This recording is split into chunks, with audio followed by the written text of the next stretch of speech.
This video is about finding vector components, and I want to react to it because there's something important here that's not being said. I cannot believe why so many students still struggle with finding vector components. Let me show you why it is one of the easiest concepts in physics using only 3 examples. Example 1. Let's find the horizontal and vertical components of this force. सबसे पहले draw both components from the origin. The horizontal component will be to the right and vertical component will be upwards.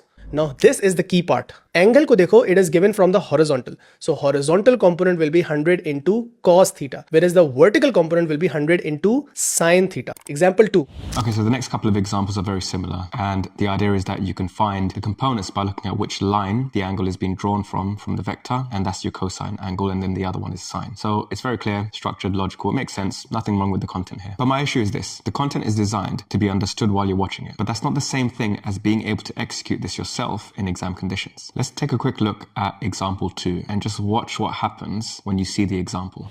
Again, the horizontal component is to the right, the vertical component is upwards. Now look carefully, the angle is given from the vertical. So vertical component will be 20 into cos theta. So what you saw there is when you looked at the question, you had to make a decision on what the components are, but that decision was made for you when it was drawn and explained. So it feels like it clicked and you understood that. And the other thing to mention is that you are very unlikely to get an A-level question that looks like this, very simplified with just the vector and an angle, and you have to find the components. You see these in topics like projectile motion, in moments, and you might even see that in circular motion. Point is, it doesn't look as clean as this, and you have to do a lot of that work yourself to simplify the problem. Once you see that over and over again in many different types of questions, you start recognizing that key skill on how to find the components of a vector. So what you should do is, rather than getting loads of different examples of that same setup, find some exam paper questions that require you to resolve the vectors and practice those ones, because it will get you used to having to apply that particular skill of breaking down that problem into simple steps. The goal is that when you then see another exam paper question and you recognize that there is some step involved in resolving vectors, it becomes automatic rather than someone having to prompt that for you. Follow me for more A-level content like this.